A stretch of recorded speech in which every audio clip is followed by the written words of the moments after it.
제40장.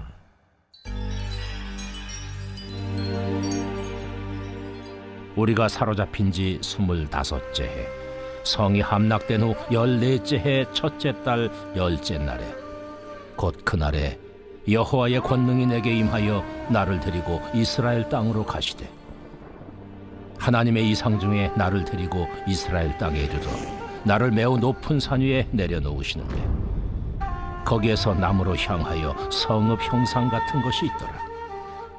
나를 데리시고 거기에 이르시니, 모양이 녹같이 빛난 사람 하나가 손에 삼줄과 측량하는 장대를 가지고 문에 서 있더니, 그 사람이 내게 이르되, 인자야, 내가 내게 보이는 그것을 눈으로 보고 귀로 들으며 내 마음으로 생각할지어다. 내가 이것을 내게 보이려고 이리로 데리고 왔나니, 너는 본 것을 다 이스라엘 족속에게 전할지어다. 내가 본즉 지팍과 사방으로 담이 있더라. 그 사람의 손에 측량하는 장대를 잡았는데, 그 길이가 팔꿈치에서 손가락에 이르고 한 손바닥 너비가 더한 자로 6척이라. 그 담을 측량하니 두께가 한 장되요 높이도 한 장되며, 그가 동쪽을 향한 문에 이르러 층계에 올라 그 문의 통로를 측량하니 길이가 한 장되요 그 문 안쪽 통로의 길이도 한 장되며, 그 문간에 문지기 방들이 있는데 각기 길이가 한 장되요 너비가 한 장되요 각 방 사이 벽이 5척이며 안쪽 문 통로의 길이가 한 장되요 그 앞에 현관이 있고 그 앞에 안문이 있으며, 그가 또 안문의 현관을 측량하니 한 장되며 안문의 현관을 또 측량하니 8척이요 그 문 벽은 2척이라. 그 문의 현관이 안으로 향하였으며, 그 동문간의 문지기 방은 왼쪽에 셋이 있고 오른쪽에 셋이 있으니 그 셋이 각각 같은 크기요. 그 좌우편 벽도 다 같은 크기며, 또 그 문 통로를 측량하니 너비가 10척이요 길이가 13척이며, 방 앞에 칸막이 벽이 있는데 이쪽 칸막이 벽도 한 척이요 저쪽 칸막이 벽도 한 척이며, 그 방은 이쪽도 6척이요 저쪽도 6척이며, 그가 그 문간을 측량하니 이 방 지붕가에서 저 방 지붕가까지 너비가 25척인데 방문은 서로 반대되었으며, 그가 또 현관을 측량하니 너비가 20척이요 현관 사방에 뜰이 있으며, 바깥문 통로에서부터 앞문 현관 앞까지 50척이며, 문지기 방에는 각각 닫힌 창이 있고, 문 안 좌우편에 있는 벽 사이에도 창이 있고, 그 현관도 그러하고 그 창은 안 좌우편으로 버려 있으며, 강문 벽 위에는 종려나무를 새겼더라. 그가 나를 데리고 바깥들에 들어가니 뜰 3면에 박석 깔린 땅이 있고, 그 박석 깔린 땅 위에 여러 방이 있는데 모두 30이며, 그 박석 깔린 땅의 위치는 각 문간의 좌우편인데 그 너비가 문간 길이와 같으니, 이는 아래 박석 땅이며, 그가 아래 문간 앞에서부터 안뜰 바깥 문간 앞까지 측량하니 그 너비가 100척이며 동쪽과 북쪽이 같더라. 그가 바깥뜰 북쪽을 향한 문간의 길이와 너비를 측량하니 길이는 50척이요 너비는 25척이며, 문지기 방이 이쪽에도 셋이요 저쪽에도 셋이요 그 벽과 그 현관도 먼저 측량한 문간과 같으며, 그 창과 현관의 길이와 너비와 종려나무가 다 동쪽을 향한 문간과 같으며, 그 문간으로 올라가는 7층계가 있고 그 안에 현관이 있으며, 안뜰에도 북쪽 문간과 동쪽 문간과 마주대한 문간들이 있는데, 그가 이 문간에서 맞은 쪽 문간까지 측량하니 100척이더라. 그가 또 나를 이끌고 남으로 간즉 남쪽을 향한 문간이 있는데, 그 벽과 현관을 측량하니 먼저 측량한 것과 같고, 그 문간과 현관 좌우에 있는 창도 먼저 말한 창과 같더라. 그 문간의 길이는 50척이요 너비는 25척이며, 또 그리로 올라가는 7층계가 있고 그 안에 현관이 있으며, 또 이쪽 저쪽 문벽 위에 종려나무를 새겼으며, 안뜰에도 남쪽을 향한 문간이 있는데, 그가 남쪽을 향한 그 문간에서 맞은 쪽 문간까지 측량하니 100척이더라.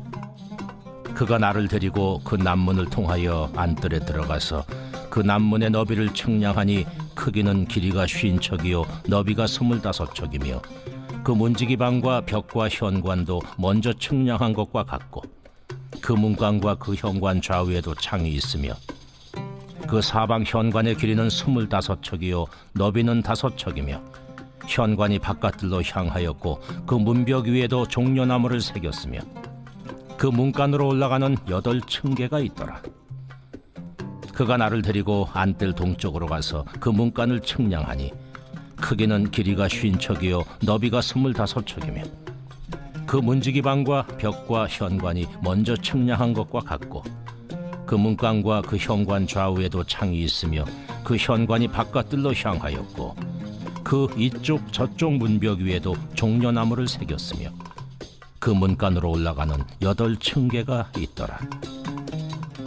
그가 또 나를 데리고 북문에 이르러 측량하니 크기는 길이가 50척이요 너비가 25척이며 그 문지기 방과 벽과 현관이 다 그러하여 그 좌우에도 창이 있으며 그 현관이 바깥들로 향하였고 그 이쪽 저쪽 문벽 위에도 종려나무를 새겼으며 그 문간으로 올라가는 8층계가 있더라.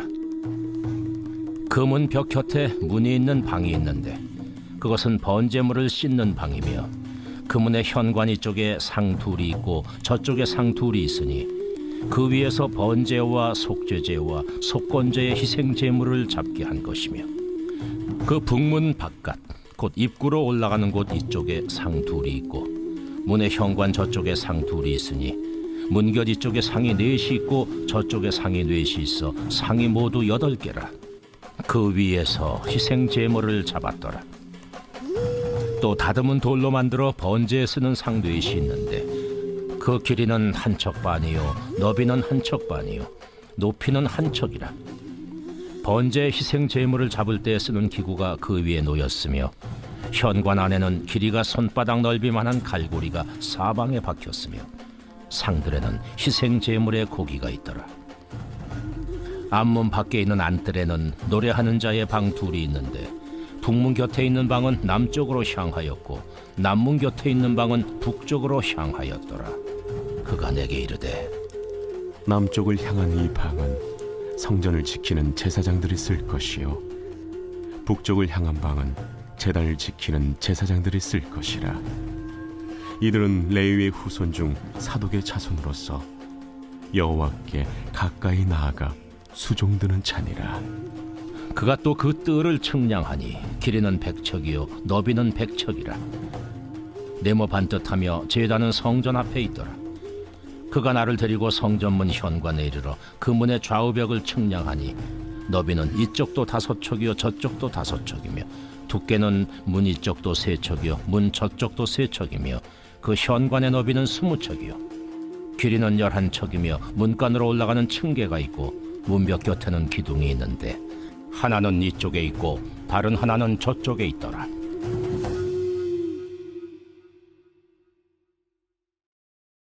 에스겔서 40장 말씀을 중심으로 예배가 회복되면 이라는 제목으로 함께 말씀을 묵상해 보겠습니다.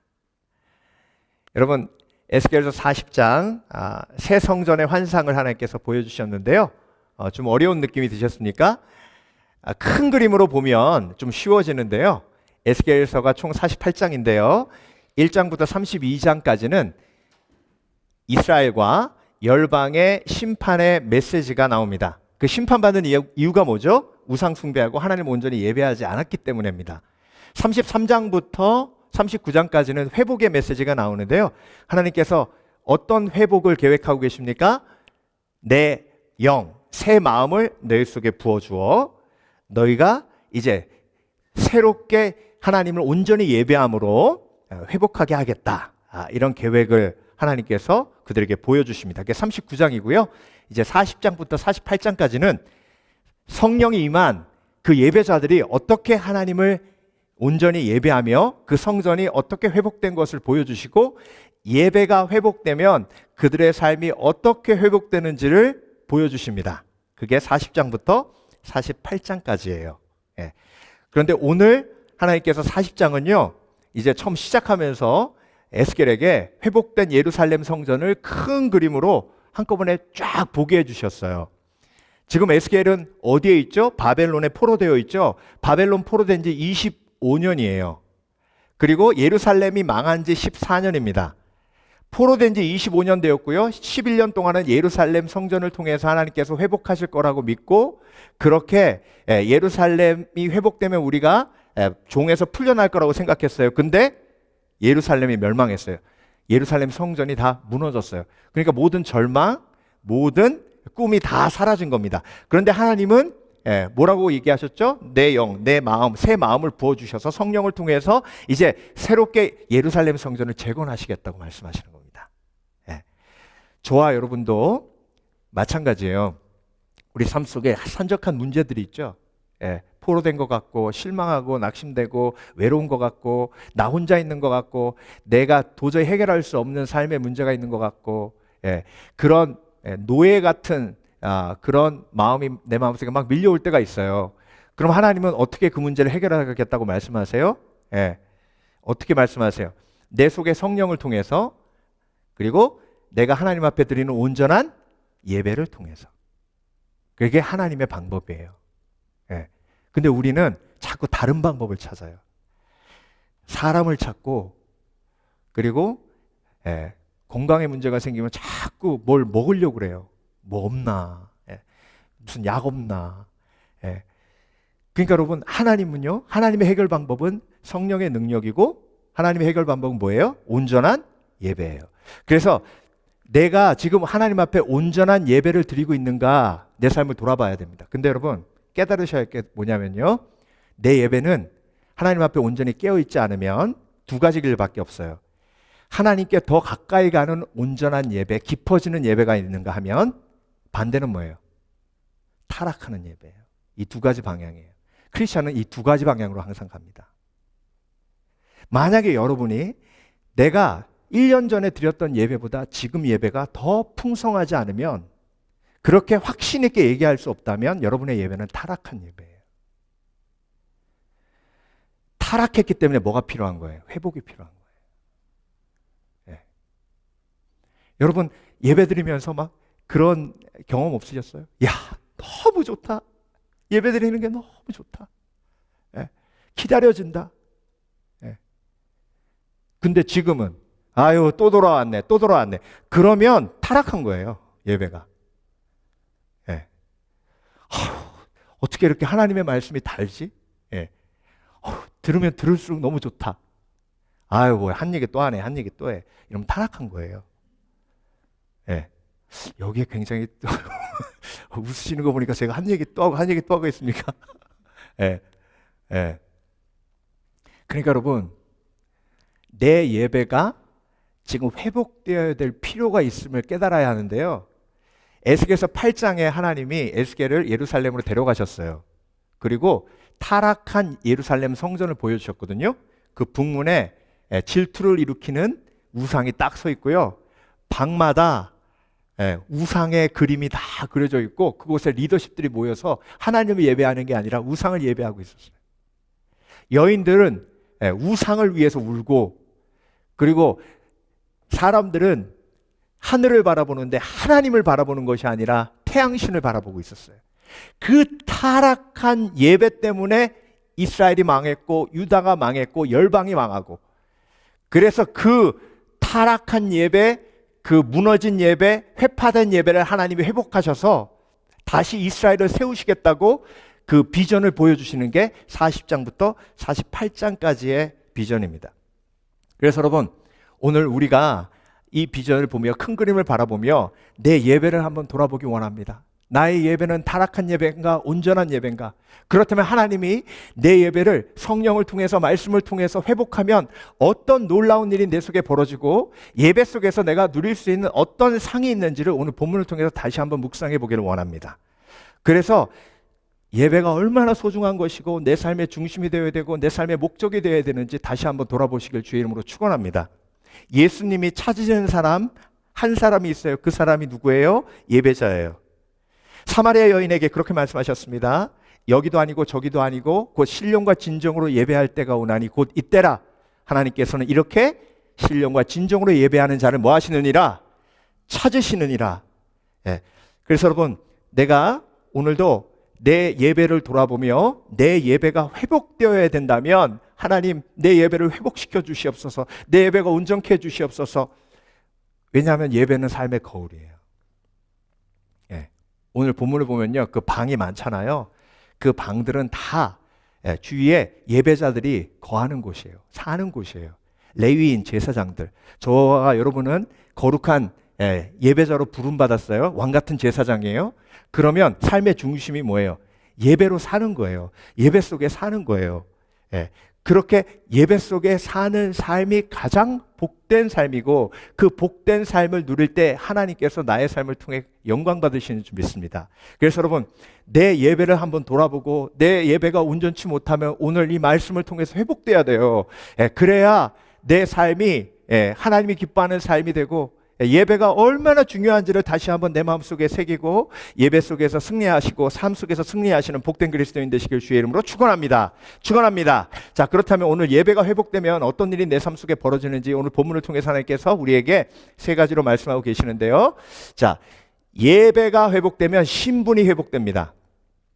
신분이 회복돼요. 이게 무슨 얘기냐면요, 지금 에스겔이 바벨론에서 살아가면서 맨날 보는 게 이 바벨론의 마르둑 신전이에요. 마르둑 신전을 보면서 이스라엘 백성들이 항상 자신이 종임을 확인합니다.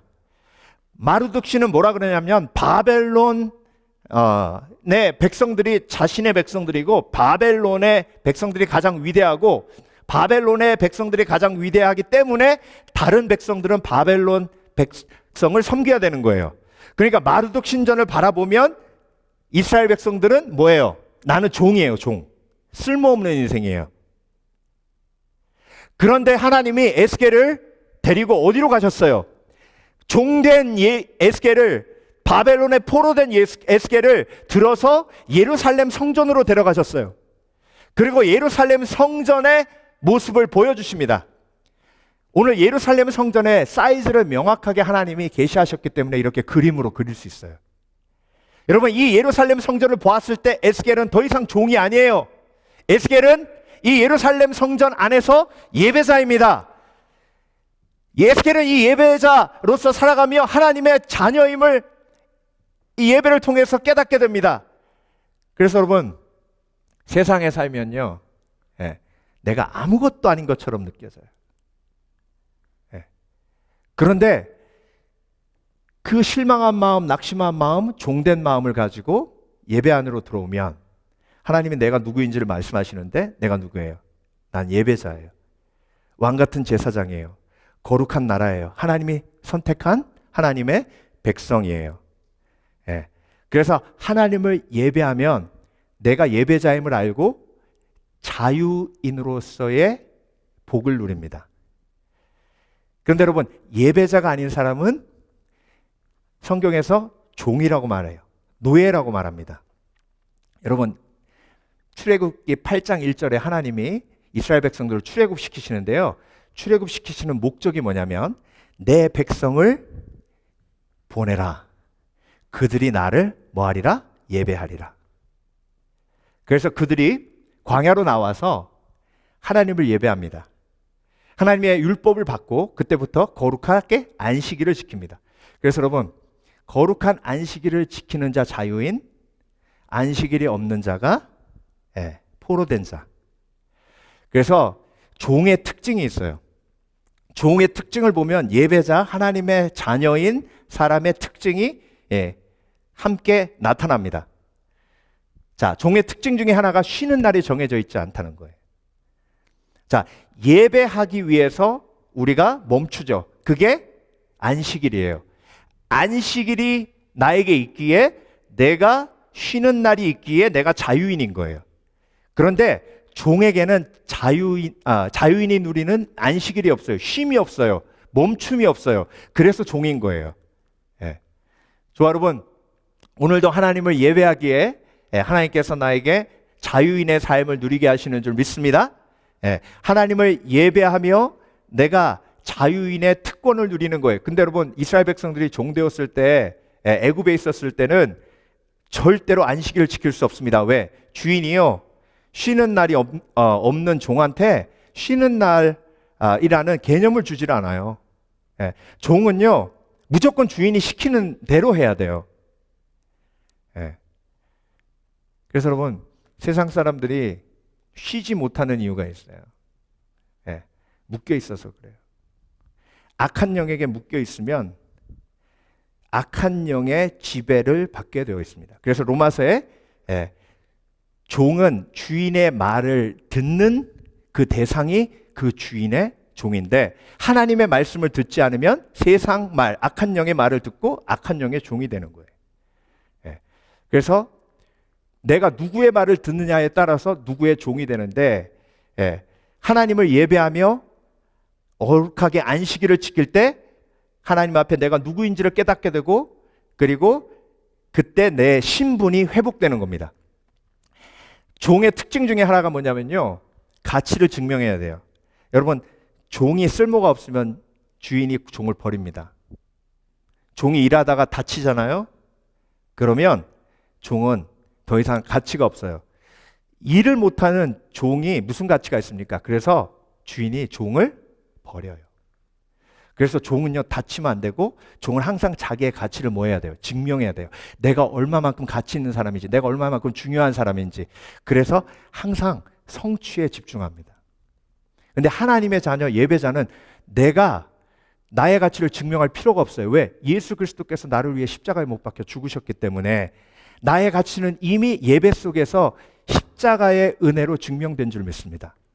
그래서 여러분, 예배를 드리면 내가 종이 아니라 하나님의 자녀이고 예배자이고 뭐인지 알게 되냐면요, 승리자임을 알게 됩니다. 오늘 본문에 성전 전체에 있는 문양이 있는데요, 그 문양이 뭐예요? 문양이 종려나무죠. 종려나무는 예수님이 십자가 지기 위해서 예루살렘으로 들어올 때 사람들이 흔들었던 승리의 상징입니다.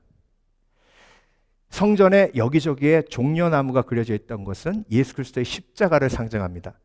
그래서 내가 성전에 들어와 하나님을 예배할 때 패배자로서 세상에 살아가고 패배자로서 바벨론에서 살아가다가 내가 성전의 안에 들어와 하나님을 온전히 예배할 때 종려나무의 은혜, 십자가의 은혜, 승리의 은혜가 내 속에 임하는 줄 믿습니다. 그래서 나이가 패배자가 아니라 승리자임을 알게 해요. 근데 여러분, 세상에 나가서 살다 보면 내가 얼마나 패배자인지, 내가 얼마나 무기력하고 무능한지, 내가 이루어 놓은 것이 아무것도 없음을 세상은 계속해서 나에게 공격하고 증명하게 합니다. 그래서 세상에 나가면 무조건 나는 패배자의식, 패배의식에 빠질 수밖에 없어요. 그걸 회복시키는 곳이 어디예요? 예배예요. 예배. 여러분, 죄에 짓눌리면 패배자로 살아갈 수밖에 없습니다. 거라사의 광인이 왜 무덤에서 살았을까요? 거라사의 광인이 왜 자기 몸을 쇠술로 묶었을까요? 왜 거라사의 광인이 불에도 뛰어들고 물에도 뛰어들었을까요? 왜 거라사의 광인이 혼자 살았을까요? 물어보면 거라사의 광인은 모른다고 얘기합니다. 왜? 악한 영에 묶여있기 때문에 그래요. 그게 거라사의 광인뿐만이 아니에요. 저와 여러분도 마찬가지예요. 악한 영에게 묶이면 고립돼요. 무덤에서 살아요. 죽음과 항상 연결되어 있어요. 물에도 뛰어들고 불에도 뛰어들어요. 나를 증명하기 위해서. 관계가 다 깨어져요. 홀로 남아요. 근데 여러분, 예배 속에 들어와 나의 쇠슬이 끊어지고 내 종됨이 끊어질 때, 예배를 통해서 내가 출애굽되어 하나님의 백성으로 살아갈 때, 광야에서 살아도 하나님께서 불기둥으로 구름기둥으로 나를 보호하시고 승리자로 나를 세우시고 이끄시고 보호하시는 줄 믿습니다. 그래서 여러분, 예배 드릴 때 나는 예배자다, 하나님의 아들이다, 그리고 나는 승리자다. 왜요? 예수 그리스도의 십자가의 은혜로, 종려나무의 은혜로 내가 승리자가 되었기에 더 이상 패배자가 아닌 거예요. 수치가 일상적인 삶입니다. 종은. 여러분, 세상에 나가면 창피한 게 너무 많아서 사람들 안 말려고 하시는 분들 많아요. 세상에 나가면 나를 창피하게 만들어요. 그게 상업 광고의 원리예요. 창피하게 만들고 자극하면 사람들이 물건을 사요. 네. 수치가 일상적인 삶인데 예배 속에 들어오면 하나님의 영광으로 저와 여러분의 수치를 하나님께서 녹이시는 줄 믿습니다. 그래서 하나님께 영광 돌릴 때 내 수치가 사라지는 거예요. 그래서 찬양할 때, 하나님 앞에 영광 돌릴 때, 하나님께 온전히 예배할 때, 내가 하나님 앞에 무릎 꿇을 때, 하나님을 경배할 때 내 속에 있는 수치가 녹아지는 거예요. 네. 그래서 예배하지 않는 사람은 절대로 수치를 이길 수 없습니다. 세상 사람들은 성취로 수치를 이기려고 그러는데요. 사울은 왕이 되어도 수치가 사라지지 않아요. 근데 다윗은 목동인데도 하나님을 온전히 예배하니까 하나님의 영광으로 그 수치가 녹아지니까 창피함이 없어요. 담대해요. 예. 종의 특징 중에 하나가 묶여 있어요. 종의 특징 중에 하나가 미래를 계획할 수 없습니다. 꿈이 없어요. 근데 여러분, 믿음의 사람들은요, 항상 하나님께서 새로운 소망과 꿈을 주십니다. 자유하기 때문에 그래요. 그런데 묶여 있으면요, 악한 영이 더 이상 꿈을 못 꾸게 합니다. 그래서 절망하게 하고 낙심하게 해요. 이 모든 일들이 에스겔서 8장에 타락한 성전에 있었어요. 이 종되었던 이스라엘 백성들을 하나님이 새로운 성전, 새로운 예배를 통해서 회복하시겠다고 선포하시는 겁니다. 그래서 여러분, 내가 오늘도 하나님을 온전히 예배할 때에 내 영적인 사슬이 끊어지는 줄 믿습니다. 내가 자유인으로 다시 거듭나게 하시는 줄 믿습니다. 나를 패배자에서 승리자로 다시 일으키시는 줄 믿습니다. 믿습니다. 제가 한국에서 사역할 때 예배 딱 끝났는데 어떤 한 자매님이 목사님 바지가랭이를 붙들고 막 우는 거예요. 목사님, 나 죽겠어요. 내가 자꾸 자살하고 싶어요. 기도해 주세요. 그래서 목사님 위해서 기도하는데요. 한 달을 머리를 안 감았나 봐요. 막 떡지고 냄새가 나는데 장난이 아니에요. 알고 봤더니 남편이 도망갔어요. 그래서 3개월 동안 거의 집에서 나오지도 않고 폐인처럼 사는 거예요. 그런데 어떻게든 살아야겠다는 생각이 들어서 그날 택시 타고 교회에 온 거예요. 목사님 위해서 기도해 주시고 뭐라고 권면하셨냐면, 자매님, 지금부터 자매님이 살 수 있는 길은 예배 드리는 것밖에 없습니다. 우리 교회 예배 하나도 빠짐없이 매일 참여해서 맨 앞에 앉아서 하나님 앞에 부르짖어 기도하며 전심으로 예배하십시오. 근데 공교롭게도 그분이 산성동 사는데요. 제가 차량 운행했는데 제 담당이 산성동이에요. 그래서 그분이 예배에 오게 됐다고 해서 제가 제일 먼저 픽업을 했는데요. 그러니 예배 타러 차 안에 들어올 때 제가 백미러로 얼굴을 봐요, 안 봐요? 보죠? 한 달 동안 한 번도 안 빠졌는데요. 한 달 지나니까 얼굴이 밝아져요. 그렇게 머리 떡져 있던 게 예배 드리니까 목욕도 하고요. 옷도 단정하게 입고. 3개월 지나니까 차 안에서 찬송합시다. 찬송을 해요, 이 자매님이. 여러분, 6개월 지나니까 완전히 회복돼 가지고요. 다시 좌합 가지고 내가 정말로 주를 위해 살겠다고 헌신하는 사람이 됐어요. 6개월 온전히 예배하니까. 여러분, 이게 예배 밖에서 나를 확인하려고 하면 나는 패배자고 죄인이고 무기력하고 가치 없고, 근데 여러분, 예배 속에 들어오면 예수 그리스도의 십자가가 나를 비춰요. 여러분, 예배를 공연이라고 오해하시는 분이 계세요. 그래서 좋은 공연 찾아다니듯 예배 찾아다니는 분들 계세요. 공연이랑 비슷하잖아요. 무대 있고 막 조명 있고 뿡짝뿡짝하고 한 사람 나와서 노래도 부르고 공연이랑 비슷하잖아요. 근데 여러분, 공연의 핵심은 뭔지 아세요? 즐겨라고, 두 번째는 나 잘났다예요. 앞에 서 있는 사람, 나 노래 잘하죠, 이거예요. 그래서 예배 공연하고 나면요, 저 사람 너무 잘났어요. 그게 끝이에요. 물론 공연도 필요해요. 근데 여러분, 예배를 공연처럼 드리면요, 와, 저 목사님 끝내줘, 끝이에요. 아, 설교 잘하네, 끝이에요. 아, 성가대 찬양 잘하네, 끝이에요. 타락한 예배예요. 예배 끝났는데 그 예배 속에서 하나님이 아니라 예수님이 아니라 그 어떤 사람이 빛난다? 그건 타락한 예배예요. 여러분, 예배의 주인공은요, 물론 예수 그리스도가 핵심이시지만 그 사랑이 막 쏟아지기에 예배의 주인공은 사실 예배자예요. 하나님이 이 예배를 준비하신 건 여러분을 위해서 준비하신 거예요.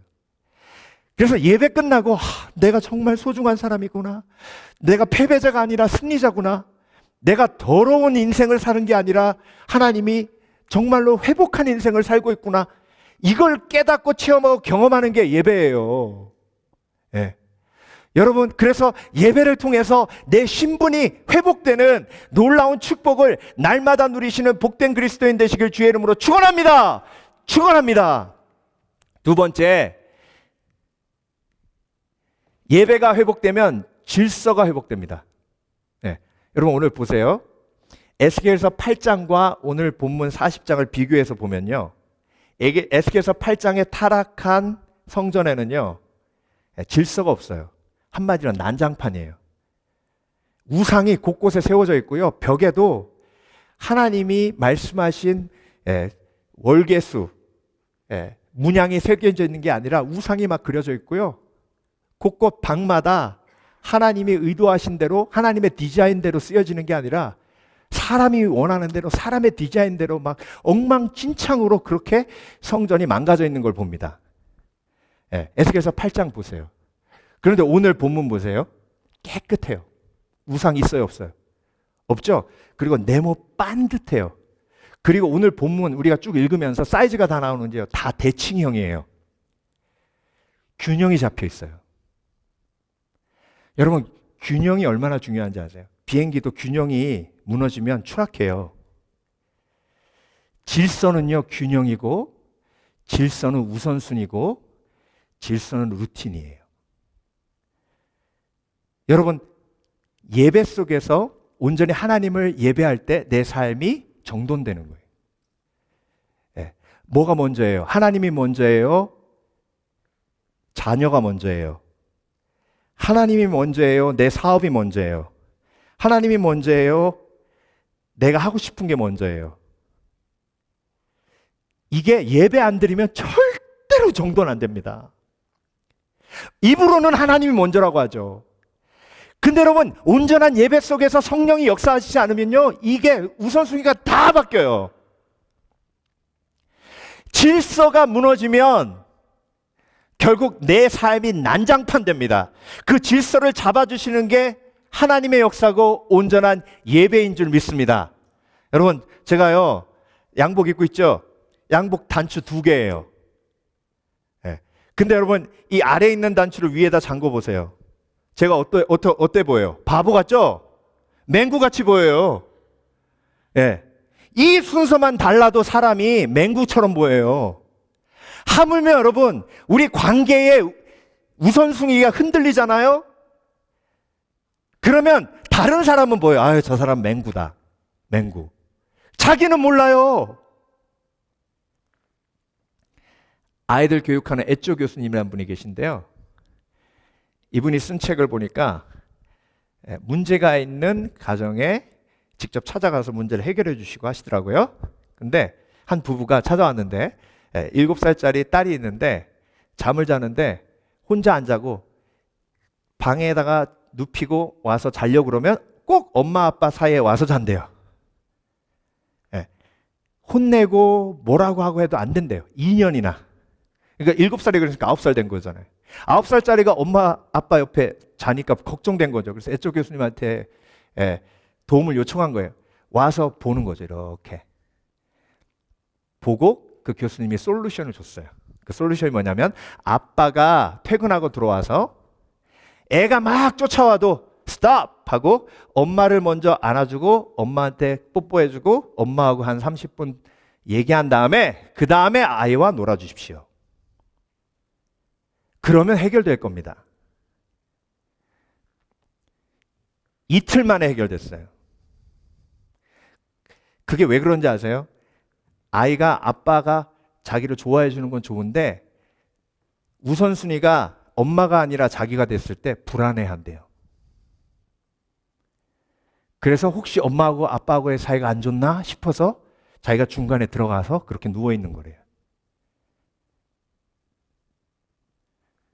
여러분, 이게 우선순위가 바뀌었을 때 삶이 이렇게 망가지는 거예요. 여러분, 십계명은요, 관계의 우선순위입니다. 하나님, 부모님, 그리고 배우자, 이웃이죠. 이게 관계의 계명이에요. 하나님과의 관계가 어그러지면 부모님과의 관계도 어그러지고 부모님과의 관계가 어그러지면 배우자와의 관계도 어그러져요.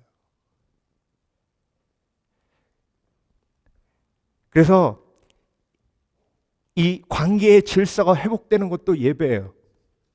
여러분, 이 예배의 비밀을 깨달으시길 주의 이름으로 축원합니다. 예. 여러분의 삶의 문제가 영적으로 해결되어야 돼요. 그 삶의 문제, 관계의 문제가 그 사람과의 문제가 아니에요. 하나님과의 관계의 문제예요. 내 속에 우상이 가득하면 하나님이 아무리 기도에 응답하시려고 해도 응답하실 수가 없어요. 에스겔서 8장 5절 6절 볼게요. 이게 타락한 성전의 모습인데요. 그 제단문 어기 북편에 그 투기의 우상이 있더라. 그가 또 내게 이르시되 인자야 이스라엘 족속이 행하는 일을 보느냐? 그들이 여기서 크게 가증한 일을 행하여 나로 내 성소를 멀리 떠나게 하느니라. 너는 다시 다른 큰 가증한 일을 보리라 하시더라. 그러니까 여러분, 하나님이 그 다음엔 또 뭐라고 하신지 아세요? 내가 그들의 기도에 응답할 수 없는 이유가 그들의 예배가 타락하고 그들 속에 우상이 가득하기 때문에 내가 그들을 떠날 수밖에 없고 그들의 기도에 응답하지 않을 수밖에 없다고 말씀하시는 거예요. 그래서 여러분, 내 삶을 돌아보면 하나님, 나의 예배는 온전합니까? 신령과 진정으로 드리는 예배입니까? 내가 습관적으로 드리지 않습니까? 그리고 여러분, 질서 중에 하나가요, 루틴이에요. 루틴. 악한 영은 루틴을 깹니다. 그래서 베드로는 항상 기도 시간이 정해져 있었어요. 다니엘도 항상 하루에 3번 예루살렘 쪽을 향해서 기도했어요. 근데 악한 영이 그 루틴을 깨려고 하잖아요. 그 질서를 깨려고 해요. 그래서 여러분, 큐티 시간이 흔들리면 내 삶이 흔들리는 거고요. 예배 시간이 흔들리면 내 삶 전체가 흔들리는 겁니다. 이렇게 중요한 예배, 그 예배 속에 담겨져 있는 영적 의미를 하나님께서 보여주시는 거예요. 이게 회복돼야 다른 부분이 회복되는 거예요. 여러분, 오늘도 그 지혜가 있으셔서 하나님의 지혜를 예배 속에서 받으시는 은혜가 있으시길 주의 이름으로 축원합니다. 그래서 예배를 드려야 질서가 회복돼요. 균형이 잡힙니다. 루틴이 회복돼요. 그리고 우선순위가 온전히 다시 정돈이 됩니다. 마지막으로 예배가 회복되면 비전이 회복됩니다. 여러분, 지금 에스겔은요, 절망에 있어요. 바벨론 포로되어 있는 사람들은 전부 절망이 되어 있습니다. 꿈이 없어요. 소망이 없어요. 그런데 하나님께서 다시 새 성전으로 예배를 회복하신 모습을 보여주며 하나님께서 그 예배를 통해 다시 새로운 꿈과 비전을 보게 하십니다. 여러분, 꿈 없이 살아가는 인생 계세요? 그런 분들이 믿음이라는 그런 허울 앞에 하시는 말이 뭐냐면 아유, 뭐 이제 나는 천국이나 빨리 갔으면 좋겠어. 그 말이요, 하나님 앞에 얼마나 큰 온전치 못한 고백인지 깨달으셔야 돼요.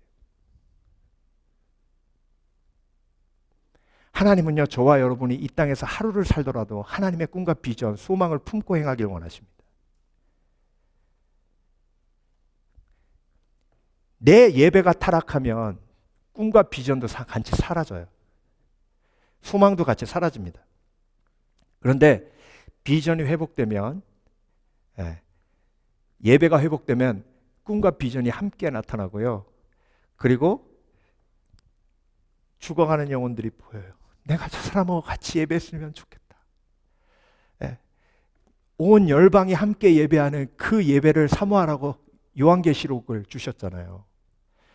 오늘 본문에 그 성전 속에서 이스라엘 백성들이 모두 함께 예배하는 그 비전과 꿈을 보라고 하나님이 에스겔에게 보여주신 거예요. 타락한 성전에 에스겔서 8장에는 꿈도 없어요. 비전도 없어요. 나도 분노로 갚아 아껴보지 아니하고 긍휼을 베풀지도 아니하리니 그들이 큰 소리로 내 귀에 부르짖을지라도 내가 듣지 아니하리라. 여러분, 하나님이 응답하시지 않는데 꿈을 꿀 수 있습니까? 하나님이 내 기도에 응답하지 않으시는데 내가 비전을 가질 수 있어요? 아니에요. 예배가 타락하면 하나님의 기도 응답도 없고 그렇기 때문에 꿈과 비전을 가질 수도 없어요. 그런데 회복된 예배를 보여주시며 하나님께서 에스겔에게 이렇게 말씀하십니다. 그 사람이 내게 이르되 인자야 내가 내게 보이는 그것을 눈으로 보고 귀로 들으며 내 마음으로 생각할지어다. 내 마음으로 생각할지어다. 꿈을 꿀지어다. 그리고 내가 이것을 내게 보이려고 이리로 데리고 왔나니 너는 본 것을 다 이스라엘 족속에게 전할지어다 하더라. 비전을 나누라. 꿈을 나누라. 우리가 함께 회복된 그 새 성전에서 하나님을 온전히 예배하는 그날이 속히 온다고 그들에게 말하라. 비전을 나누라. 꿈을 나누라. 그래서 절망되어 있는 그들을 일으키라. 저와 여러분, 하나님께서 저와 여러분을 통해서 열방을 회복하시는 놀라운 일을 지금도 이루고 계시는 줄 믿습니다. 그래서 여러분, 세계 선교의 꿈을 같이 꾸기를 원해요. 열방이 주님 품 안으로 돌아오고 한 영혼이 천하보다 귀한 그 영혼이 주님 품 안으로 돌아오는 그날 함께 꿈을 꾸고 비전을 누리기 원합니다. 예배의 공동체는요, 꿈의 공동체예요. 비전의 공동체입니다. 근데 여러분, 꿈이 없는 사람이 가지는 한 가지 자신만의 꿈과 비전이 있어요. 그게 뭐냐면 편하게 사는 거예요. 편하게. 그래서 어느 정도 되면요, 다 기준이 뭐냐면 뭐가 편할까? 뭐가 불편하지 않을까? 저 사람을 만나면 불편할까? 이 사람을 만나면 편할까? 모든 기준이 거기 맞춰져 있어요. 불쌍한 인생이에요. 꿈도 없고 비전도 없고. 그 인생은요, 그냥 관 안에 들어가 있는 인생이에요. 살아있지만 그냥 관 안에 들어가 있는 인생. 여러분, 하나님은요, 절대 저와 여러분이 그렇게 살기 원치 않으십니다. 어떤 상황 속에서도 하나님을 예배하며 하나님이 보여주시는 꿈과 비전을 보기를 원하세요. 서울에 가면 국제성서박물관 기념교육관이라는 곳이 있습니다. 이곳이 한 교회에서 그 박물관을 만들었는데요. 이 박물관 안에 보면 아주 오래된 성경 사본들도 있고 2만 권의 성경이 이곳에 전시되어 있습니다. 그래서 이 전시물 중에요, 굉장히 의미 있는 한 성경이 있어요. 그 성경이 뭐냐면 오래된 성경도 아니에요. 얼마 안 된 성경이에요. 몇십 년밖에 안 된 성경이에요. 그 성경이 뭐냐면 한 경찰이 필사한 성경이에요. 이 50대 경찰이요, 열심히 신앙생활하면서 교회도 열심히 섬기고 했는데 갑자기 배가 아파가지고 병원에 갔더니 위장암 말기라고 했대요. 3달밖에 못 산다고. 그래서 청천벽력이죠. 예배 때마다 우는 거예요. 하나님, 왜 나를 이렇게 힘들게 하십니까? 이제 너무 힘들고 고통스러우니까 이제 그냥 천국 가게 해주십시오. 왜? 근데 하나님이 물으시더랍니다. 너는 뭘 남기고 싶냐? 아니, 뭘 남겨요? 근데 하나님의 그 질문에 대답하려고 노력하다 보니까 그때 당시 그 교회에서 성경 필사를 했대요. 그러면 내가 성경 필사해가지고 성경 전체를 손으로 써서 내 딸에게 주겠다라는 비전이 생긴 거예요. 꿈이 생긴 거예요. 네. 그래서 3개월 동안 죽기 전에 죽을 힘 다해서 열심히 쓴 거예요. 네. 그 꿈을 꾸는 거예요. 이 성경을 읽으며 아빠가 써준 성경이다. 네. 아빠가 나 믿음 생활 잘하라고 써준 성경이다. 이거 상상하면서 3개월 동안 죽으라고 쓴 거예요. 근데 여러분, 놀라운 일이 죽으라고 3개월 동안 써가지고 이제 마치고 딸에게 그걸 줬는데 이제 죽으려고 병원에 가서 진찰해 봤더니 암덩어리가 다 사라졌어요. 그래서 그 성경을 딸에게 안 주고 그 박물관에 배치하고 그 전시물 옆에 이 성도님은 지금 2번째 성경을 필사하고 있습니다 라는 내용이 쓰여 있어요. 여러분, 모든 사람들이 성경 필사한다고 암이 낫는 건 아니에요. 그렇지만 한 가지 원리는 확실해요. 하나님을 예배할 때 어떤 상황 속에서도 꿈을 가지고 비전을 가지고 소망을 품게 하시는 하나님이시라는 거예요. 여러분, 꿈이 없는 인생, 비전이 없는 인생은요, 죽은 거나 다름없어요. 하나님은 절대로 저와 여러분이 꿈과 비전 없이 살기를 원치 않으십니다. 그게 이스라엘 백성들에게 이 새 성전의 비전을 보여주신 가장 중요한 이유예요. 그래서 여러분, 하나님께서 예배가 회복되면 내가 패배자가 아니라 온전한 예배자로 왕같은 제사장 거룩한 나라임을 그 신분을 온전히 내가 회복하고 확인하도록 하십니다. 그리고 예배가 회복되면 내 삶의 질서가 회복되고 무엇이 중요한지 무엇이 중요하지 않은지. 그래서 저는요, 많은 청년들 부흥회 때 은혜 받으면 집에 가서 제일 먼저 하는 게 뭐냐면 방 청소예요. 희한하죠? 희한해요. 청소의 기본이 뭔데? 버리는 거거든요. 그러니까 신기하게 청년들이 은혜 받고 막 성령 충만하면 집에 가서 방 청소를 해요. 그 청년 중에 한 명이 저고. 질서가 회복되는 거예요. 그리고 예배가 회복되면 하나님이 내 마음속에 새로운 꿈과 비전을 허락해 주시고 절대 낙심치 아니하고 새로운 소망을 가지고 전진하게 하십니다. 그래서 여러분, 오늘도 내 예배를 점검하고 내 예배가 만약 타락했다면 오늘도 예수 그리스도의 은혜로 다시 회복해 회복된 예배를 드린 온전한 예배자로 회복된 삶을 누리시길 그리스도 이름으로 축원합니다. 기도하겠습니다.